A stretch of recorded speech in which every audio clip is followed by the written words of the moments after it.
ঢাকা বিশ্ববিদ্যালয়ের আসন্ন ডাকসু নির্বাচনকে ঘিরে এখন চারিদিকে তোলপাড়।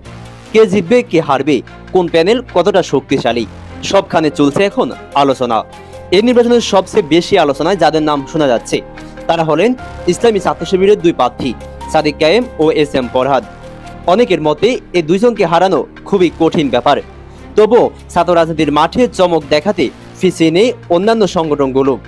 প্রথম আসে ছাত্র দলের কথা। তাদের বিপি প্রার্থী আবিদুল ইসলাম খান ও জিএস পদে তানভীর বারী হামিম। তাদের নিয়ে অনেকে সন্দেহান, আদৌ কি তারা শেষ পর্যন্ত মাঠে টিকে থাকবে? তাদের শক্তি আর প্রভাব নিয়ে প্রশ্ন থাকলেও একটা বিষয় পরিষ্কার, এই পরিষদ যদি ভালোভাবে দাঁড়াতে পারে তবে লড়াই জমে উঠতে বাধ্য। এদিকে এরই মধ্যে নিজেদের প্যানেল ঘোষণা দিয়েছে জাতীয় নাগরিক পার্টি, এনসিপি, ছাত্র সংগঠন, গণতান্ত্রিক ছাত্র সংসদ, বাকশাস। তাদের প্যানেলে বিপি পদে আছেন আব্দুল কাদের, যিনি জুলাই গণ অভ্যুত্থানের অন্যতম সমন্বয়ক হিসেবে পরিচিত। জিএস পদে লড়ছেন আবু বাকির মজুমদার, তিনিও গণ অভ্যুত্থানের সময় গুরুত্বপূর্ণ ভূমিকা রেখেছেন। আর এজিএস পদে আছেন আশরেফা খাতুন, যিনি নারীদের সংগঠিত করতে সামনের থেকে নেতৃত্ব দিয়েছেন। অর্থাৎ তাদের পুরো টিম গড়া হয়েছে জুলাই আন্দোলনের সক্রিয় মুখগুলোকে নিয়ে। তবে আলোচনায় আছেন আরো অনেকেই।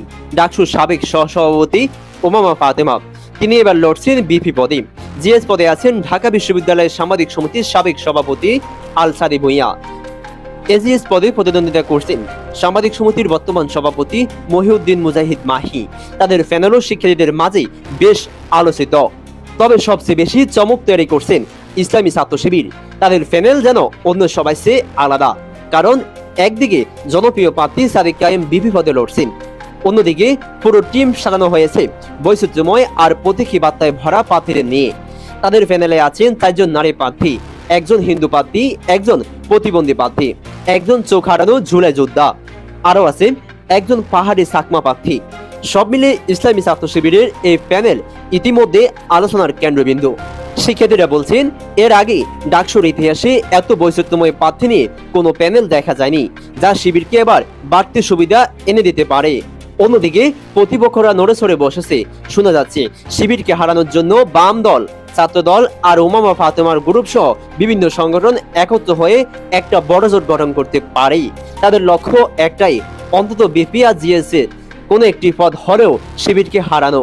এখন প্রশ্ন, সত্যি কি তারা সেটা পারবে? শিবিরের জনপ্রিয়তা, প্রার্থীদের বৈচিত্র্য আর তৃণমূল ক্যাম্পাসে তাদের সক্রিয়তা সবকিছু মিলিয়ে অনেকে বলছেন তাদের হারানো এত সহজ হবে না। তবে ছাত্র রাজনীতির মাঠে শেষ মুহূর্তের সমীকরণ অনেক কিছু পাল্টে দিতে পারে। কে কার সঙ্গে জোট বাঁধবে, কে কাকে সমর্থন দেবে, আর শেষ পর্যন্ত শিক্ষার্থীরা কাকে ভোট দেবে, কাকে জয় করবে, সবকিছু নির্ভর করছে সেই ভোটের দিন। তাই এখন পুরো ক্যাম্পাসে একটাই আলোচনা, ডাকসু নির্বাচন ঘিরে লড়াই এবার হবে হাড্ডাহাড্ডি। কে জিতবে, কে হারবে, শেষ হাসি কে হাসবে, তা দেখার জন্য সবাই অপেক্ষা করছে। আপনি কি মনে করেন ইসলামী ছাত্র শিবিরকে হারাতে পারবে প্রতিপক্ষরা, নাকি এবার ডাকসুর রাজনীতিতে বড় চমক দেখাবে শিবির? আপনার গুরুত্বপূর্ণ মতামত অবশ্যই কমেন্টে জানিয়ে যাবেন। আর আমাদের চ্যানেলে নতুন হলে অবশ্যই সাবস্ক্রাইব করে সাথে থাকবেন। ধন্যবাদ।